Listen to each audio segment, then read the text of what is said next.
ఈ మధ్య కాలంలో ఓవరాల్గా బంగారం ధర 50,000, అటు వెండి 2 లక్షల వరకు తగ్గింది. మరి బంగారం వెండి కొనుగోలుకు ఇది కరెక్ట్ టైమేనా? ఇప్పుడు బంగారం కొనొచ్చా? సాధారణంగా ప్రపంచ దేశాల మధ్య యుద్ధ మేఘాలు కమ్ముకుంటే సురక్షిత పెట్టుబడిగా భావించేటువంటి బంగారం ధరలు ఆకాశాన్ని తాకుతాయి. బట్ ప్రస్తుతం ఇరాన్ అమెరికా మధ్య జరుగుతున్న యుద్ధ సమయంలో పసిడి ధరలు విభిన్నంగా స్పందించాయి. అందరూ ఊహించిన దానికంటే విరుద్ధంగా భారత్లో బంగారం వెండి ధరలు భారీగానే తగ్గాయని చెప్పొచ్చు. ప్రస్తుతం బంగారం ధర గరిష్ట ధర అంటే ఆల్ టైమ్ హై నుంచి ఏకంగా 50,000 వరకు తగ్గింది కదా. వెండి విషయంలో ఈ క్షీణత మరింత ఎక్కువ ఉంది. వెండి ధర దాని గరిష్ట స్థాయి నుంచి సుమారు 1,96,000కు దిగొచ్చింది. గత 40 రోజుల్లో చోటు చేసుకున్న ఈ పరిణామాలు సామాన్య కొనుగోలుదారులకు పెద్ద ఊరట అని చెప్పొచ్చు. అయితే యుద్ధం వల్ల ఆర్థిక అస్థిరత పెరిగినప్పటికీ పసిడి ధరలు తగ్గడం మార్కెట్ విశ్లేషకులను సైతం ఆశ్చర్యానికి గురిచేస్తోంది. యుద్ధం మొదలైన నాటి నుంచి ధరల్లో వచ్చిన మార్పులను గమనిస్తే భారీ వ్యత్యాసమే కనిపిస్తోంది.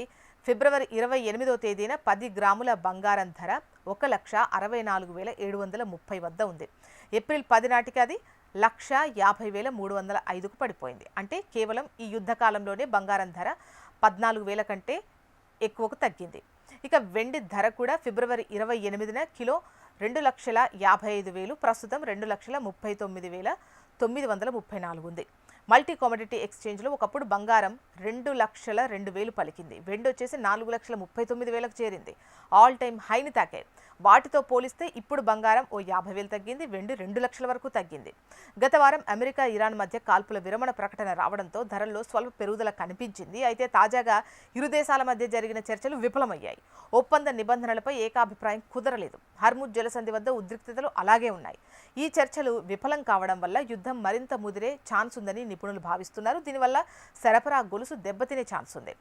చమురు, గ్యాస్ సరఫరాలో అంతరాయం ఏర్పడే సూచనలు కనిపిస్తున్నాయి. అంతర్జాతీయంగా నెలకొన్న ఈ అనిశ్చితి వల్ల బంగారం వెండి ధరల్లో మరిన్ని ఒడిదుడుకులు వచ్చే ఛాన్సెస్ అయితే ఉన్నాయి.